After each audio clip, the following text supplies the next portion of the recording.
Paediatrics का second part. तो हमने 1/3 को तो अपलोड कर दिया था and this is the part of my PDF which I am uploading जैसे जैसे वीडियो बना रही हूँ टेलीग्राम के ग्रुप पे। अगर आपको भी टेलीग्राम के ग्रुप पे आना है तो you can go to my post and there is a QR code and you can also contribute. It is like a study group, ठीक है। तो हमें एक दूसरे का सपोर्ट करना है इस जर्नी के अंदर, तो मेरा प्राइम पर्पस यही था and you can also join.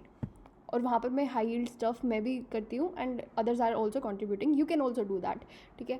Let's make it very interactive and helpful for each other. तो हम और सारी PDF सब कुछ फ्री है मेरे वाले के अंदर, ठीक है। चलो चलते हैं। तो हमने ये सारा तो हमारा डिस्कस कर लिया था हार्ट डेवलपमेंटल, हमने छोड़ा था कहाँ पे, क्रश सिंड्रोम के ऊपर।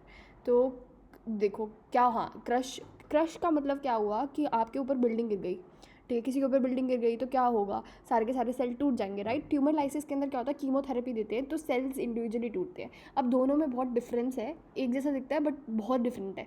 क्या हुआ कि आपके सेल टूटा तो सेल के अंदर का कंटेंट बाहर आ जाएगा, तो हाइपरकैलेमिया हो जाएगा, फोस्फेट बाहर आ जाएगा। अब फोस्फेट जो है वो उसकी कैल्शियम के साथ दोस्ती है तो वो उसके साथ जाके जुड़ जाएगा, तो इसलिए हाइपोकैल्सीमिया मिलेगा। बहुत कन्फ्यूजिंग लगता है अगर ये लॉजिक ना पता हो ना कि भाई हाइपोकैल्सीमिया क्यों हो रहा है, हाइपरकैलेमिया हो रहा है, समझ आता है। ऐसे लैक्टिक एसिड का बढ़ना भी समझ होता है कि अंदर के लैक्टेट होते हैं वो बाहर बढ़ जाते हैं, मेटाबॉलिक एसिडोसिस कर देंगे, ठीक है। एंड वैसे हाई एनायन गैप होता है lactic acid, mud piles if you remember, ठीक है। तो अब उसके बाद आएगा हाइपोकैल्सीमिया हो गया। अब हमारा आता है डिफरेंस, ठीक है। हमारा एक एक सेल लेवल पर जाकर टूटा है इन केस ऑफ कीमोथेरेपी। तो इसके कारण क्या हुआ, यूरिक एसिड बढ़ेगा DNA लाइसिस के कारण एंड मायोग्लोबिन जो होता है हमारे टूटते क्रश सिंड्रोम में। तो दोनों के दोनों will cause the AKI, acute kidney injury, and दोनों के कोज डिफरेंट है। तो इसमें मायोग्लोबिन यूरिया के कारण हो रहा है, उसमें यूरिक एसिड के कारण हो रहा है क्योंकि यहाँ पे रेब्डोमायोलाइसिस होता है। ये समझ आया। एक तो DIC भी बहुत इंटरेस्टिंग है। देखो अगर आपको थोड़ी सी भी चोट लगती है, कट लगता है, पेपर कट की बात करते हैं हम, तो हमारी टिश्यू इंजरी होती है तो हमारा कैस्केड एक्टिवेट हो जाता है। बट अब आपकी टांग पे बिल्डिंग गिरी है, बहुत बड़ी चीज़ है, तो सारे के सारे सेल मर रहे हैं, तो टिश्यू फैक्टर्स एकदम से एक्टिव हुए एंड उन्होंने सारा कैस्केड को कंज्यूम कर लिया। वो कैस्केड इतना थोड़ी ना होता है, थोड़ी सी ब्लीडिंग ही रोक सकता है बेचारा, तो अब इसलिए DIC हो जाता है। जबकि ट्यूमर लाइसिस में ऐसा कुछ नहीं होता क्योंकि टिश्यू डैमेज नहीं हो रहा, जबकि हमारा सेल वगैरह टूट रहे हैं इंडिविजुअल लेवल पे। अब उसके बाद हम बात करते हैं ट्रीटमेंट की। तो क्रश सिंड्रोम और सब में सबसे पहले तो IV फ्लूइड ही रहेगा एंड इलेक्ट्रोलाइट को तुम ठीक करो इन केस ऑफ क्रश, और कुछ नहीं करने की जरूरत, because you can not do anything else, you know. And tumour lysis के अंदर यूरिक एसिड को हटा सकते हो। मायोग्लोबिन यूरिया कैसे हटाओगे, वो तो डैमेज टिश्यू है ना। लेकिन ट्यूमर लाइसिस के अंदर क्योंकि सेल्स हो रहे हैं तो फिर हम क्या करेंगे, यूरिक एसिड को कम करेंगे एंड एल्कलाइजेशन कर सकते हैं। वो तो एक्चुअली तुम उसमें भी कर सकते हो, मेटाबॉलिक एसिडोसिस हो रहा है, ठीक है। अब बात करते हैं हम यूरिक एसिड के लिए हम क्या यूज़ करते हैं। देखो एक होता है हमारा एलोप्रिनॉल हम क्रॉनिक गाउट में भी यूज़ करते हैं, बट xanthine ऑक्सीडेज इनहिबिटर होता है, बट ये हम इसके लिए इतना प्रेफरेबल नहीं है because we have the better ones, that is are febuxostat. वो भी xanthine ऑक्सीडाइज इनहिबिटर होता है, but you can not use it in CKD, that is the only thing. If they will ask you to choose one, choose the febuxostat because allopurinol is already famous कि हाँ भाई वो xanthine oxidise. और पता एक और बात बताऊँ तो एक्चुअली 6MP करके कुछ होता है ना हमारा, उसमें वो इंटरेक्शन करता है हमारा एलोप्रिनॉल, तो इसलिए वी विल अवॉइड इट, ऐसे भी याद रख सकते हैं। रास्ब्यूरिक केस है, से रीनल के अंदर यू कैन यूज़ आराम से, ठीक है। तो ये क्या करता है, हमारे यूरिक एसिड को ज़्यादा सोल्यूबल बना देता है ताकि वो एक्सक्रीट हो सके। And also in CKD you can use, मतलब रीनल के अंदर से फेवरेबल, ठीक है। भाई यू कैन से दैट। आगे चलते हैं। नेक्रोटाइजिंग एंटेरोकोलाइटिस, ये हमारा प्रीनेटल के अंदर होता है। अगर कोई बॉटल फीड के ऊपर आ जाता है तो उसमें भी हो जाता है, ठीक है। ये अब हमें इसमें ना क्लासिफिकेशन कौन सी याद रखनी है, हमें रखनी है 2A 2B 3A and 3B। तो 3B की सिर्फ सर्जरी होगी, बाकी सबका duration you will increase. NPO रखने के बाद एंटीबायोटिक दोगे IV में, ठीक है, छोटा बच्चा है क्योंकि। एंड 2A एंड 2B में रेडियोलॉजिकल फाइंडिंग्स आती हैं, 1A 1B में सिर्फ ऐसे ही ऊपर ऊपर से आती है फाइंडिंग्स, ज़्यादा होती नहीं है। Radiological if you want the significance, तो देखो नेक्रोटाइजिंग एंटेरोकोलाइटिस है तो सारी की सारी चीज़ें हम कहाँ की बात कर रहे हैं, इंटेस्टाइन की। इंटेस्टाइन के अंदर हवा आ गई, ठीक है। तो न्यूमोनाइटिस इंटेस्टाइनैलिस, अब वो हवा जो है वो पोर्टल वीनस के अंदर चलेगी तो वो 2B हो जाएगा, ये क्लियर हो गया। अब इमेजिन करो तुम्हारा असाइटिस हो रहा है, फिर असाइटिस के बाद और सीवियर क्या होगा, नीमोपेरिटोनियम। वैसे भी नीमोपेरिटोनियम में तो हम सर्जरी ही करते हैं, लेप्रोटोमी वगैरह करते हैं ना इमरजेंसी, तो वही वाला लॉजिक है कि सर्जरीज के अंदर करेंगे, बाकी सब में इट्स ओके वाला चल रहा था। बट 3A के अंदर ना हमें एक ट्रायाड भी मिलता है, तो आप कमेंट सेक्शन में बताओ, otherwise I will also highlight कि कौन सा ट्रायड मिलता है, ठीक है। तो निमोनाइटिस इंटेस्टाइनलिस, फिर उसके बाद पोर्टल वेन के अंदर चला गया, एसाइटिस हो गया, नीमोपेरिटोनियम हो गया, ठीक है। चलो नेक्स्ट, ब्रेस्ट मिल्क क्या होता है? एक तो breast milk and breast feeding jaundice में बहुत कंफ्यूज होते हैं। ब्रेस्ट फीडिंग जॉन्डिस का मतलब है ब्रेस्ट फीडिंग के कारण जॉन्डिस मतलब कम हो रहा है, इनएडिक्वेट हो रहा है। ब्रेस्ट मिल्क के अंदर क्या होता है? अनकॉन्जुगेटेड टाइप का होता है, क्योंकि इसमें कॉन्जुगेशन में डिफेक्ट होता है। तो ऐसे बच्चे को ब्रेस्ट मिल्क अवॉइड करनी होती है, कॉन्ट्राइंडिकेटेड होता है। अदरवाइज हम कहीं पर भी कॉन्ट्राइंडिकेटेड तो नहीं बोलते। इवन मास्टाइटिस में माँ को दर्द हो रहा है, स्टिल वी आर लाइक कि नहीं, तुम क्लोक्सेसिलिन लो and then you have to feed the baby. तो अगर हम ब्रेस्ट मिल्क में बोल रहे हैं तो it is a very severe condition, because of breast milk only baby is getting jaundice, ठीक है। और ब्रेस्ट मिल्क क्या होता है? किड में डेफिशिएंसी होती है इसकी, ठीक है। किड की डेफिशिएंसी का मतलब है vitamin K, iron, vitamin D and rich in vitamin C होगा। वैसे एक एक्स्ट्रा पॉइंट बता रही हूँ कि अडल्ट के अंदर अगर विटामिन सी लो है तो वो क्या करता है? Pseudo paralysis. और पैरालिसिस हमने कहाँ पढ़ा है? हमने पढ़ा है हमारे न्यूरोलथायरिज्म के अंदर। तो वो that is because of kesari dal बोआ करता है, ठीक है। ये भी रिवाइज हो गया। एंड इसके पास प्यूफा होता है, वे प्रोटीन होता है। वे प्रोटीन ओवरऑल देखा जाए काउ मिल्क के पास ज़्यादा प्रोटीन होता है, but more soluble because and way protein कहाँ मिलता है? ब्रेस्ट मिल्क में, जो कि बच्चे के दिमाग के डेवलपमेंट के लिए बहुत ज़रूरी होता है। फिर क्रेनियोफेरेंजियोमा की बात करते हैं। देखो हमारा नॉर्मली पिट्यूटरी जो है वो ब्राइट स्पॉट की तरह दिखेगा अगर हम MRI के अंदर देखेंगे, ठीक है। MRI के अंदर कौन से वाले में? T1 वेटेड, क्योंकि T2 वेटेड में तो फिर सारा CSF ब्राइट दिखेगा, तो हमें इतना करेक्टरिस्टिक पता नहीं चलेगा, तो ये ब्राइट स्पॉट दिखता है। बट क्रेनियोफेरेंजियोमा में वो वाला ब्राइट स्पॉट क्यों होता है, ये भी पूछ सकते हैं। तो हमारा जो न्यूरोफाइसिस होता है ना, पोस्टीरियर पिट्यूटरी, वहाँ पर हमारा ADH वगैरह एक्यूमुलेट होता है, उसके कारण वो ब्राइट स्पॉट आता है कि एक्यूमुलेशन है वहाँ पर, ठीक है। लेकिन जो क्रेनियोफेरेंजियोमा है ना, उसके अंदर वहाँ पे कोलेस्ट्रॉल डिपॉजिट हो जाता है, तो that is because of hyper intensity बोलेंगे ना उसको, तो that is because of cholesterol, not because of the secretions only, ठीक है। तो ये सुपरा सेलर मिलेगा लोकेशन में, हाई रिकरेंस रेट होता है, इसलिए हमें सर्जरी के बाद रेडियोथेरेपी देनी ही पड़ेगी, ये बात लर्न करना ज़रूरी है, ठीक है। नेक्स्ट, मोरो के अंदर हमारा क्या होता है? एब्सेंट होता है in case of HI3। HI3 के अंदर होगा एंड ब्रिस्क होता है HI1 के अंदर। मतलब क्या होता है? क्योंकि HI3 के अंदर तो बच्चा कोमोटोज होता है, जो बेचारा मोरो की बात कर रहे हो, कुछ भी नहीं कर पाता वो, जैसे सीवियर डिहाइड्रेशन में लेथार्जिक कोमाटोज बच्चा हो जाता है ना, वैसे ही मोरो के अंदर एब्सेंट होता है हमारा HI3 के अंदर। जबकि HI1 तक थोड़ी उसमें क्षमता है, तो वो क्या करेगा? वो उसमें ब्रिस्क करेगा। एग्जैजरेटेड होता है in case of cerebral palsy. देखो हमने कल भी पढ़ाई की थी, अपर मोटर न्यूरॉन लीजन होता है एक तो सेरिब्रल पैल्सी, एंड साथ में क्या है कि सेरिब्रल पैल्सी में ना बच्चे के अंदर कौन सा होता है? डेवलपमेंटल डेविएशन होगा उसका फ्रॉम द नॉर्मल प्रोग्रेशन, ठीक है। जल्दी चलने लग जाएगा वो एज़ कम्पेयर टू दूसरी प्रोसेस में। और हमने बच्चा भी बनाया था, बच्चा बना के हमें क्या कहा था? नेक होल्डिंग आती है 3 महीने में, फिर उसके बाद सिट विद सपोर्ट आता है 6 महीने में, स्टैंड विद सपोर्ट आता है हमारा 9 महीने में, वॉक विद सपोर्ट आता है हमारा 12 महीने में। ये भी रिवाइज हो गया, ठीक है। अब उसके बाद हम पढ़ते हैं हाइपोप्लास्टिक लेफ्ट हार्ट। एक्चुअली वहाँ लिखना था बट यहाँ पढ़ा देती हूँ। तो हाइपोप्लास्टिक लेफ्ट हार्ट के अंदर क्या होता है? लेफ्ट एट्रिया इज पेयर्ड, ठीक है। तो लेफ्ट वेंट्रिकल जाएगा, माइट्रल वॉल्व जाएगी, अयोटा जाएगा, but left atria is okay. ये इंपॉर्टेंट था लर्न करना। कैंगरू मदर केयर हम किस में करते हैं? प्री टर्म, मतलब लेस देन 37 वीक हो, लेकिन उसका बच्चे का कितना वेट होना चाहिए? 1.8 kg से 2.5 तो नॉर्मल होता है, उससे थोड़ा सा भी कम हो इट्स ओके। हेमोडायनामिकली स्टेबल होना चाहिए, ये इंपॉर्टेंट पॉइंट है, ठीक है। और कैंगरू मदर कैसे करना है? एपिगैस्ट्रियम में माँ या फिर पापा भी रख सकते हैं, स्किन टू स्किन कॉन्टैक्ट रखना है, बॉन्डिंग वगैरह बढ़ाता है ये, ठीक है। और इसलिए अर्ली एम्बुलेटरी हो जाती है मदर, और साथ में क्या है, जल्दी से हम डिस्चार्ज भी कर देंगे, क्योंकि हाइपोथर्मिया के चांसेस प्री टर्म में ज़्यादा होते हैं।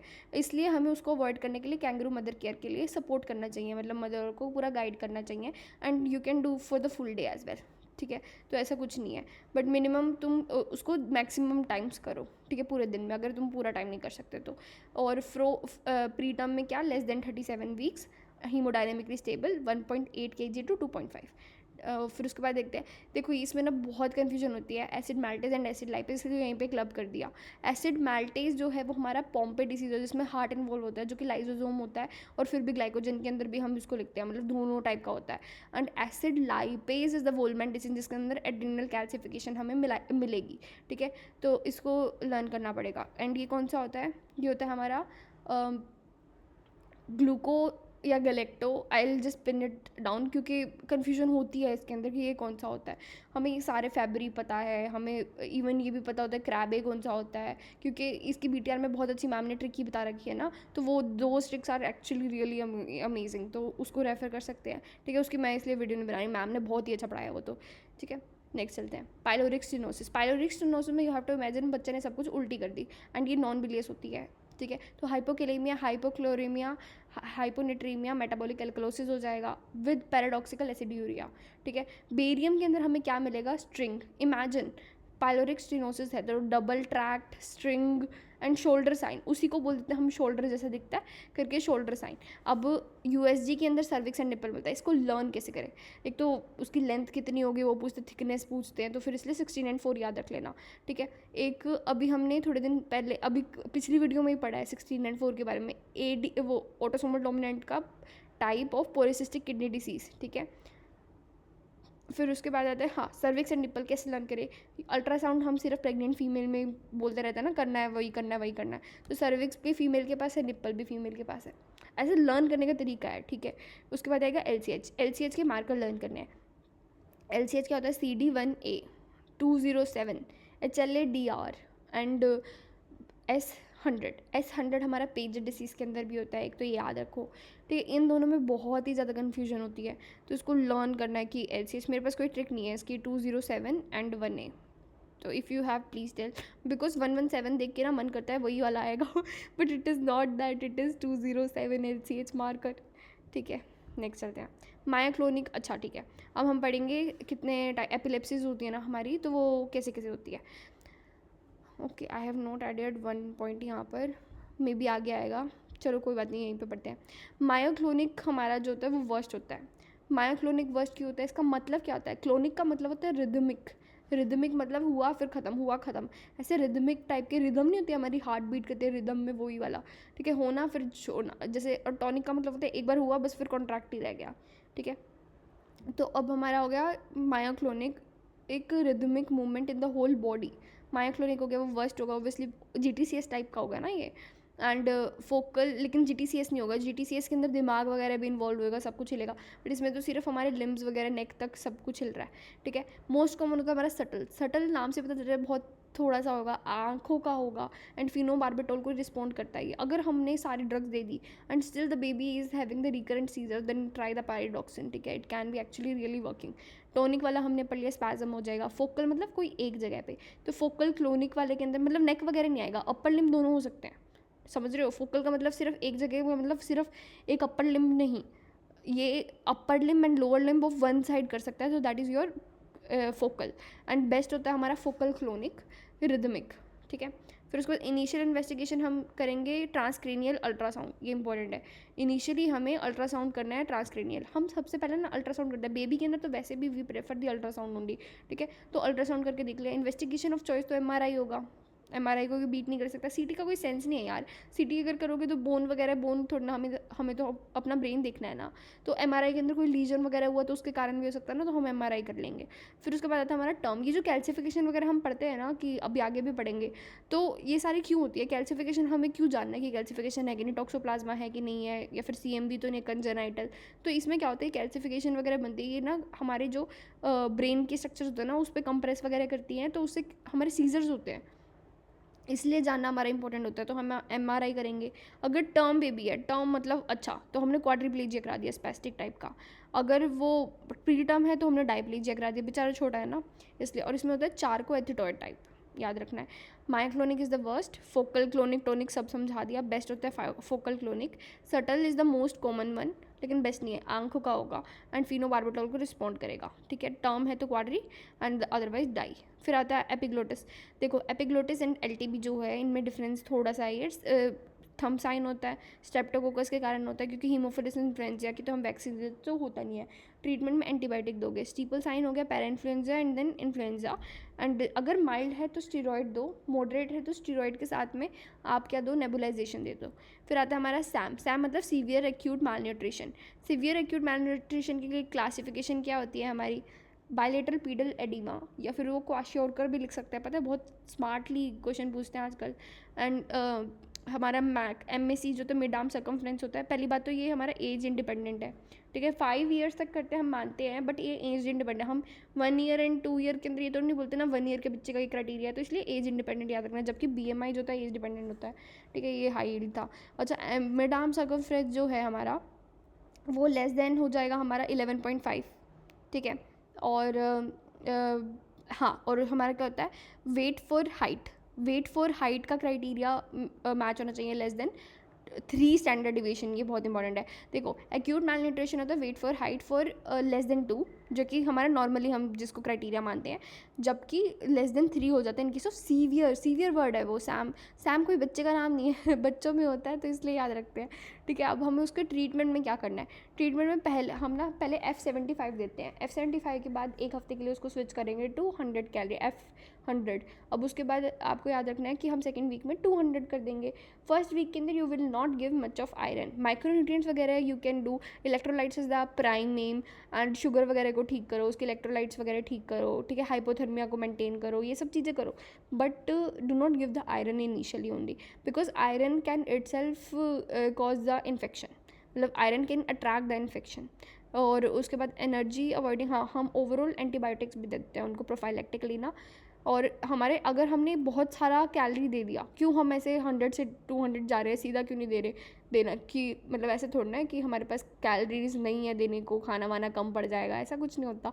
क्या होता है कि रीफीडिंग सिंड्रोम होता है। रीफीडिंग सिंड्रोम में कंपन याद रखना है, मतलब पोटेशियम, मैग्नीशियम, फॉस्फेट, ये सब कम हो जाता है हमारा। लेकिन phosphate is the ultimate marker, जो कि अभी रिसेंटली भी पूछा था, ठीक है। No iron in the first week because infection हो जाता है। ट्रीटमेंट रिस्पॉन्डर्स कब बोलेंगे, अगर हमारा 2 हफ्ते के अंदर एडिमा नहीं है। देखो हमने क्या किया, 2 हफ्ते की ट्रीटमेंट करी, उसके बाद देखा, ऐसे ही सोचो ना आप। तो 2 हफ्ते में हमने देखा और मिड आर्म सर्कमफ्रेंस ठीक हो गया, 12.5 सेंटीमीटर से बड़ा या फिर उतना भी हो गया। वेट फॉर हाइट हमारी 2 स्टैंडर्ड डिविएशन, देखो पहले 3 स्टैंडर्ड डिविएशन से 2 स्टैंडर्ड डिविएशन आना ही अपने आप में बहुत बड़ी अचीवमेंट है, ठीक है। और अगर 2 स्टैंडर्ड डिविएशन पे होता है, मिड आर्म सर्कमफ्रेंस इतनी कम नहीं होती है किसी भी बच्चे की, तो इसलिए हमें याद रखना है कोई एडिमा नहीं है 2 हफ्ते की ट्रीटमेंट के बाद। एंड मैक जो है वो हमारा मोर देन मतलब नॉर्मल हो गया है, अल्टीमेट हम ये कह सकते हैं ना, ये 2 स्टैंडर्ड डिविएशन तक आ गया, ठीक है। क्वाशियोरकर क्या होता है, मोटा बच्चा, लेकिन अंदर से उसका विसरल प्रोटीन जाता है, बाहर से जाता है सोमैटिक प्रोटीन। मरासमस में वो बेचारा दिखता है मरा हुआ सा, ठीक है, लेकिन क्वाशियोरकर भी मरा ही हुआ है, अंदर से विसरल प्रोटीन चला गया, एडिमा दिख रहा है बस, ठीक है। और बच्चा बेचारा खाता कुछ नहीं है, फिर भी मोटा मोटा दिखता है, ठीक है। फिर हम चलते हैं ओके। नेफ्रोटिक या नेफ्राइटिक के अंदर ना प्राइमरी ट्रीटमेंट ना तुम्हारी स्टीरॉयड है। तुम एक बार स्टीरॉयड देकर तो देखो, इफ़ अगर the patient is improving, that is your responder में क्या होगा, हमारा जो डिसीज़ है वो चला जाएगा। रिमीशन कहते हैं उसको, ठीक है। रिमीशन एंड रिलैप्स का मतलब पता है, then you can solve the question. Remission में मतलब आपका 3 कॉन्जिक्यूटिव डेज के लिए हम देखेंगे, 3 दिन के लिए डिपस्टिक पे नील आया है आफ्टर द स्टीरॉयड का ट्रीटमेंट, मतलब रिमीशन हो गया उसका। एंड रिलैप्स का मतलब क्या है, पहले रिमीशन हुआ था लेकिन अब यूरिन डिपस्टिक जो है वो पॉजिटिव आ रही है, तो ये पता है रिलैप्स कब होता है, जब हम स्टीरॉयड को हटाना शुरू करते हैं तब, ठीक है। एंड वो मतलब स्टीरॉयड डिपेंडेंट बन गया, तो हम स्टीरॉयड से फिर उसको शिफ्ट करते हैं किसी और ड्रग पे, ताकि वो लॉन्ग टर्म में हम स्टीरॉयड नहीं दे सकते ना, बिकॉज बहुत सारे अलग साइड इफेक्ट होते हैं उसके। एंड नेफ्रोटिक का मतलब क्या होता है क्राइटेरिया में, edema, proteinuria, hyperalbuminemia, not hyperlipidemia, ये याद रखना, ये क्वेश्चन पूछ सकते हैं आराम से, ठीक है। मोर देन 40 वगैरह वो क्वेश्चन आ चुका है कि प्रोटीन यूरिया में कितना होता है वगैरह, यू विल डू इट। रिमीशन मतलब ठीक हो जाना, मिशन कंप्लीट। एंड रिलैप्स मतलब मिशन कंप्लीट होने के बाद वापस से रिलैप्स हो गया, ठीक है। नेक्स्ट चलते हैं। सिस्टिक फाइब्रोसिस में हमारा हम इन्वेस्टिगेशन क्या करते हैं, इम्यूनो रिएक्टिव ट्रिप्सिनोजन, एक तो ये करते हैं, स्वेट टेस्ट करते हैं, ठीक है। ट्रिप्सिनोजन भी याद रखना है। मोस्ट कॉमन निमोनिया कौन सा होता है, स्टैफ ऑरियस। असल में ओवरऑल देखें ना, मोस्ट कॉमन निमोनिया हमारा होता है स्ट्रेप्टोकोकस नीमोकोकस, मतलब नीमोकोकस कह देते हैं ना उसको, वो होता है। अगर इवन मेनिंजाइटिस का मोस्ट कॉमन कोज पता है, नीमोकोकस ही होता है, ये एक्स्ट्रा पॉइंट है। और अगर हमारा इसमें पूछे सिस्टिक फाइब्रोसिस में, तो मोस्ट कॉमन स्टैफ ऑरियस होगा, ठीक है। अब उसके अंदर उन्होंने बोला कि मोस्ट स्पेसिफिक बताओ, तो सूडोमोनास, लेकिन associated with mortality and cystic fibrosis का केस है तो बर्कहोल्टेरिया, इससे भी खतरनाक होता है सूडोमोनास से भी बर्कहोल्टेरिया, पता है, इससे मोर्टेलिटी ज़्यादा हो जाती है। इसके ट्रीटमेंट में ना सिर्फ एक ईवा कैफ्टर याद रख लो, she is the only one, Eva जो एक लड़की है वो पोटेंशिएट करती है, बाकी सारे के सारे उसकी गलतियाँ बताते रहते हैं कि ये कर वो कर, कैफ्टर से यू विल रिकॉग्नाइज, बट ईवा जो है वो पोटेंशिएटर है, याद रखना। यूरिन जो है हमारा कब पास हो जाना चाहिए, विद इन 24 आवर्स। अब और मेकोनियम 48 आवर्स के अंदर। मेकोनियम का कलर ग्रीन होता है, ठीक है। डिलेड पैसेज होती है बिकॉज हो सकता है इम्परफोरेट एनस हो, तो उसमें इन्वर्टोग्राम डिम्पलिंग ऑफ एनस बताया होगा। हर्षपग हो सकता है मोस्ट कॉमन कोज, या फिर हाइपोथायराइडिज्म जो होता है ना वो हमारा एसोसिएटेड होता है विद द पैक्स 8, ठीक है। इसमें क्या होता है, BMR लो होगा, यू कैन रिमेंबर, तो ओपन फॉन्टेनेल्स वगैरह मिलेंगे, इवन अम्बिलिकल हर्निया दिखता है वो बच्चे के अंदर, ठीक है। ये सब देखना। एंड प्यूबर्टी जो होती है उसके अंदर बायोकेमिकल मार्कर अगर पूछे तो GnRH होता है हमारा पल्सेटाइल वाला। बेस्ट होता है हमारा LH, ठीक है। LH is better than FSH।